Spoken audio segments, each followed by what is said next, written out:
¿Qué tal? Estamos con Ana Miranda no Parlamento Europeo en Estrasburgo. Saben que se inició esta legislatura europea e queremos ter a oportunidade de estar cos eurodeputados galegos. Ana, bo día. Moi bo día dende Estrasburgo, precisamente, como estás? aquí estamos. Pois moi emocionada, con moitísima ilusión, porque é a primeira vez que empezaría un escano e ademais, dende o 99 que o BNG non ten escano en día de saída, moi ilusionada e teño moitas ganas de traballar. Emoción, non? Que bonita palabra.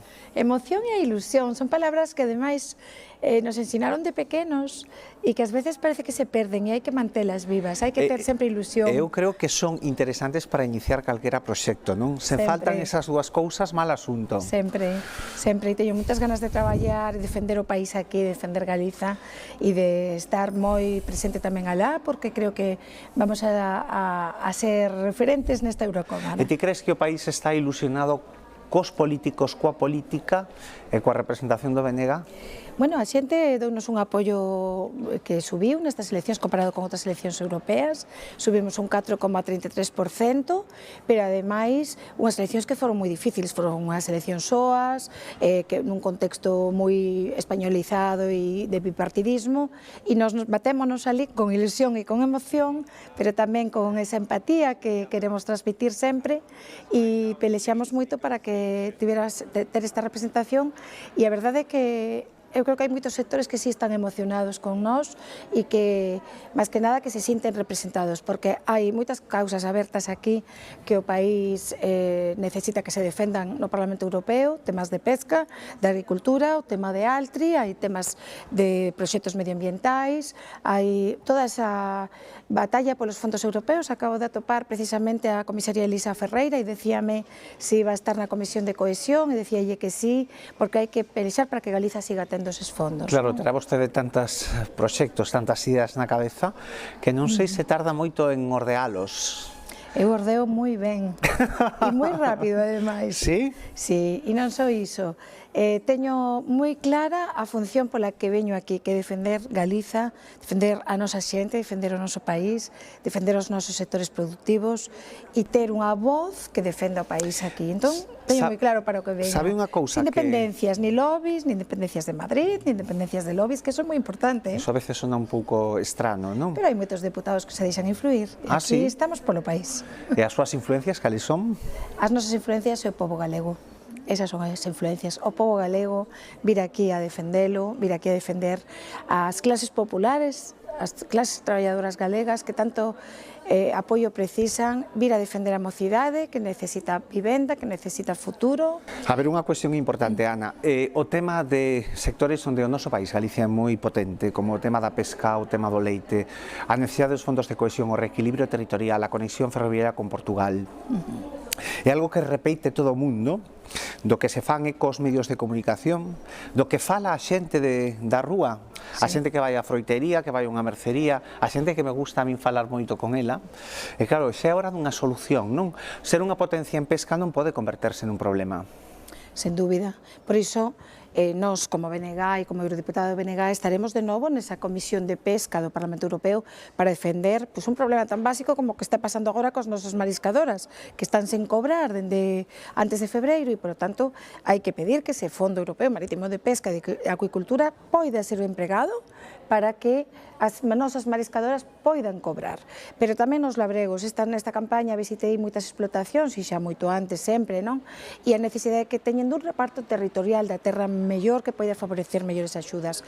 Por suposto, esa conexión con Portugal e co corredor atlántico europeo, na que vai ser un dos cabalos de batalla, e este xoves precisamente anuncio que terei unha entrevista coa Dirección Xeral de Competencia polo tema do procedimento de infracción aberto pola P9, un tema que preocupa as galegas e os galegos día a día, no momento que viaxan e no momento que se desplazan por traballo, por estudos ou polo que sexa. Hai moitas cousas polas que baterse neste Parlamento e e ademais nós temos demostrado a nosa, digo con humildade, non? Pero a nosa eficacia en moitos casos. A Ría do Burgo, o tema das víctimas de Angrois, todas a defensa que fixemos da pesca e do marisqueo, e desas comisións, pois, de peticións, de pesca, no grupo de traballo de agricultura. Pero agora hai que mirar cara ao futuro, o que hai é que artellar solucións conxuntas, non? Porque esas respostas, cando se cuestionan os métodos de pesca dos nosos mariñeiros, da nosa pesca tradicional, o mellor hai que facer máis pedagogía ou hai que explicarlo de outra maneira, non sei, porque é como moi pesado este asunto e moi necesario que o entendan. Sí, levamos tantos anos pelexando e demandando que se recoñeza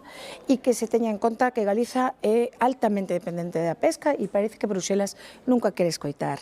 Por iso eu sempre traio aquí os mariñeiros, traio as mariscadoras, traio os armadores, para que vexan o que hai, para que vexan unha rede do xeito, para que vexan un trasmallo, para que vexan o palangre, cando foi o tema da pesca de fondo, que nos denunciamos absolutamente esa limitación desas 87 zonas. Hai que traer aquí o sector para que se explique directamente, e esa vai ser tamén unha das funcións, ser caixa e ponte de resonancia e ponte co país. Serei unha deputada que este entre aquí e alá defendendo o noso povo e defendendo os nosos sectores. Os galegos sabe que somos moiñosos, vai me permitir esta expresión, e claro, pero temos un problema demográfico, non? Sí. Digo con cara de preocupación, hai que solucionarlo, ten solución, cal é a proposta do BNG para este asunto e que políticas debería implementar a Unión Europea? Sí, un problema demográfico moi grave, falaba coa comisaria Elisa Ferreira en dúas entrevistas, aquí, unha delas nas que viu tamén Ana Pontón, que hoxe tamén está aquí, e falábamos con ela de solucións. Ten que haber servizos públicos. Para solucionar un problema demográfico ten que haber máis servizos públicos. Unha delegación de Lugo Sur veu aquí a falar precisamente na Comisión Europea desta problemática, e ten que haber fondos europeos que poidan servir para paliar tamén esta problemática. Ten que haber vivenda pública, por iso eu vou a traballar moito no que queremos que sexa un novo fondo europeo de vivenda e que se poida rehabilitar vivendas, que se poida que poidan haber servizos, que poida haber banda ancha no rural. Hai 3 días estaba en Santeles na estrada e decíame un produtor agrario: si temos un problema que non nos chega a conexión aquí, unha empresa de queixos, non?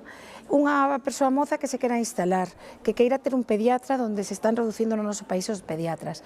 E neste momento pois temos tamén esa problemática que se queren apoiar proxectos con fondos europeos que o que van a producir é un abandono do rural se executan como tema de Altri, e Altri vai ser un dos cabalos de batalla que eu darei aquí. E non haberá que esperar o que digan os técnicos?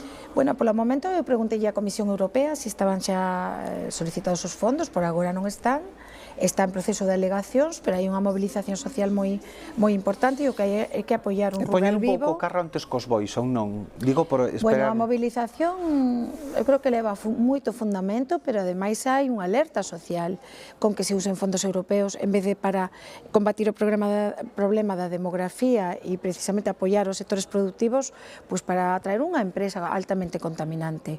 Con esta familiaridade que trata a todo o mundo, non? Esta simpatía natural, por que se lle molesta? Grazas. Non é a verdade.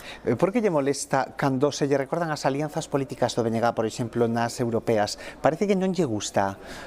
Cal é a razón que se tense, permíteme a expresión, con Esquerra ou con Bildu? Cal é o problema? A ver, non é un problema desa cuestión, é un problema en que moitas veces nos medios públicos galegos e tamén algúns privados parece que se prioriza de falar deste tema en vez de falar do noso traballo, e nós traballamos moito aquí. Estamos moi presentes alá e traballamos moito polos intereses do país. Entón, facemos alianzas porque non nos queda máis remedio para sacar os escanos, porque realmente non poderíamos, ou non temos aínda a capacidade de sacar un escano sós, senón iríamos sós. Entón, trátase diso, trátase... Temos que ir rematando, foi un placer. Dígame unha palabra que vai definir o futuro de Galicia, o proxecto de Galicia nestes 4 anos no Parlamento Europeo. Nestes 5 anos, bueno. 5 anos. Sí, o proxecto de Galiza no Parlamento Europeo vai ser traballar polo povo galego, para nós, para o BNG, con ilusión, con empatía, con moito traballo e tamén con esa enerxía de que somos e queremos seguir sendo a voz galega en Europa. Ilusión e emoción. Bo día.